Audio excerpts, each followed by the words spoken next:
I was born Robert Whitelaw, but they call me Bob. So I was born in Australia, and 80 years later, I'm sitting here in Canada.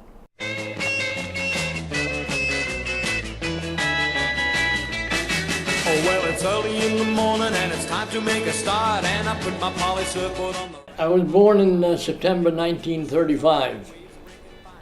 We lived in a place called DY, which was on the beach, and I spent the first 12 years living on the beach.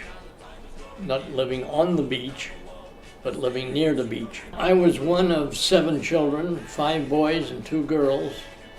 I was the third in line to the throne, had an elder sister and a brother before me. Shortly thereafter, we moved further west to Ashfield, still in Sydney. Had a pretty good life growing up. When I was 16, I joined the Army Cadets, and at the age of 18, I went to do my national service training, which was 3 months of basic training in the regular Army. When I was 21, this is where the big change occurs. My brother was supposed to, my elder brother Philip was supposed to go overseas, had been planning it for about 2 years with 2 other friends to go to London and work there, and then after 6 months go and visit Europe, etc. So on November the 15th, we boarded the HMS Acadia, which was a 30-ton passenger ship. I don't think I'll talk too much about that day because I went pub crawling with a guy from Denmark, so I don't remember an awful lot about it, except that I damn near missed the ship.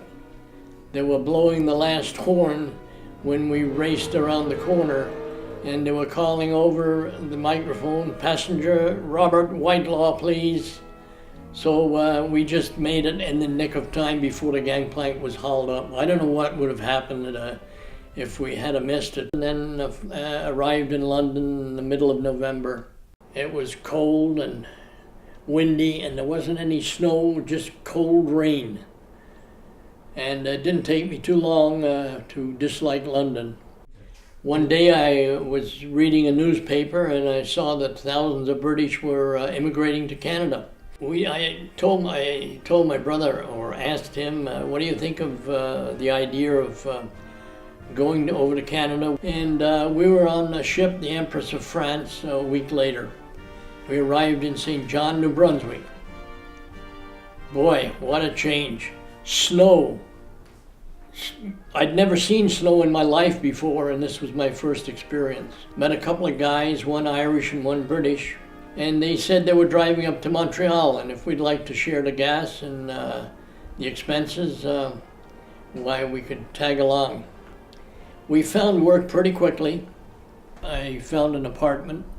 Actually, one day I was going down to the basement to do my washing of the basement of the apartment, and I met this pretty little French-Canadian girl. And I promptly asked her out for a date. So I said, "You want to go dancing?" And she said, "Je comprends pas, je parle pas anglais." I said, "Okay," and I mimicked the dance. You know, you, me, dance. She said, "Quand?" So I took that to mean when. I said, "Well, tonight, tomorrow night, Saturday." Je comprends pas. I said, "Samedi." Okay. So Saturday night I went up all dressed up in my suit and a pink shirt and a charcoal gray suit. Anyway, to cut a long story short, we ended up going to the movies. It was all in French. I didn't understand a goddamn word of it, but I wasn't too interested in the movie anyway. So it so happens we started dating. Anyway, in May we decided that we'd move on and go to Toronto. So I had a friend at work, I wrote it out in English, and a little note, and my wife still has it today, the note saying, my brother is being transferred to Toronto and we'll be leaving in 15 days and I'm going to miss you very much. And he translated it in French, but being a Frenchman, he added, I love you and will miss you very much. Lorraine and my girlfriend, Lorraine, sent me an invitation to her sister's wedding at the end of August.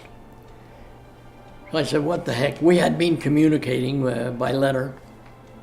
I got in the car, came down, had a great time in Montreal, 3 days. Went back, convinced the other guys that we should go back to Montreal because it was much better than Toronto after all. So we came back, took an apartment. Then I started really dating, or as they say today, in a relationship with Lorraine. And in May, my brother decided to go back to London and do what we originally intended, to visit Europe and go home. And I had decided to stay on. I really, I guess the word fell in love with Canada right from the start. I don't know, the way of life, the people and everything. I still had intended to go back to Australia, but I intended to, if it worked out with Lorraine, to get married first and then go back. On April the 1st, Lorraine turned 21, and April the 4th, we got married.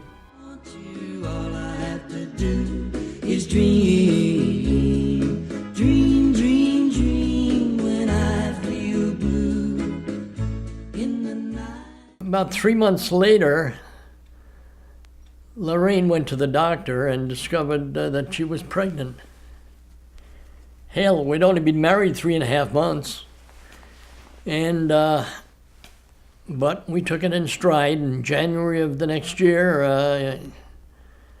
our son Glenn was born. Boy, what a game changer. We really enjoyed our new baby.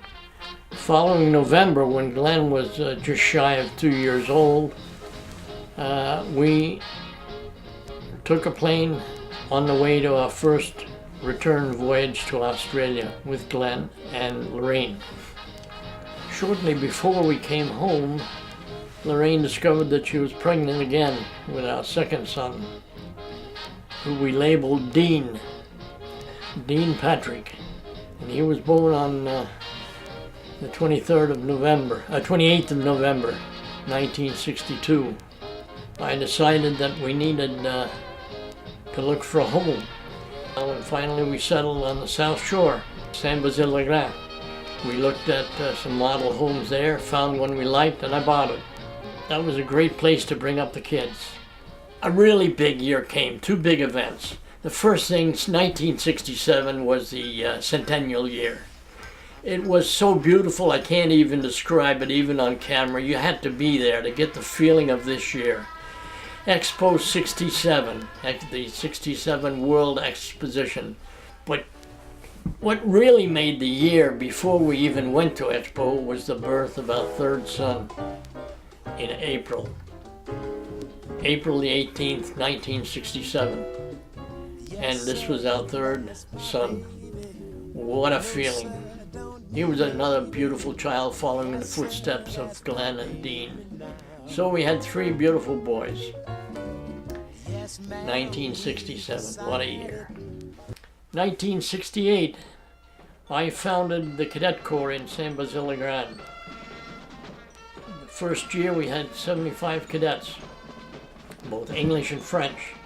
We were also, at the time, they had a film called The Apprenticeship of Duddy Kravitz. And by then Glenn was in the cadets and he was in the band. And they asked my cadet corps to participate in the filming of Duddy Kravitz. Glenn was up there drumming away in the movie. That was quite an experience. So in the summer of '74, I moved up to Valcartier. But there was one horrible event. We had an explosion. I won't go into the detail of it, but and a grenade exploded and killed 6 cadets. It was a horrific moment of my life, and it took me quite a while to get over it, but I had to get back to work and assure the officers that we had a camp to finish, and we finished the camp. So between all this, I was, in the earlier years, I was conducting my business. I'd given up politics because I just didn't have enough time to devote to everything, but I did the business when I wasn't in the Army, and life carried on as normal. We went on vacations to Jamaica and cruises and so forth. Yeah, looking back, it's been a long ride, but a good ride. 3 beautiful kids, watched them grow up, get married, have children. So now I have 6 grandchildren and 1 great-grandchild who is now 2 years old. And we're waiting for the other grandchildren to produce and give me a few more grandchildren before I take off on the big journey. I have no regrets of my life at all, actually. I've been to Australia many times. At the start, I used to go back every 3 years, as I promised my parents, and I was able to carry out that promise. And after my parents passed away, I used to go back every 5 years. Of course, today, with the modern technology of Skype, I can talk to my family online, face to face. They've all been over here. As a matter of fact, all my family that have been here, including nephews and nieces, really love Canada, or so they tell me, just as much as I love and loved Australia. But I'm here, and I've got no regrets. I've had a very successful life, and as I say, no regrets. I can see clearly now, the rain is gone. I can see all obstacles in my way.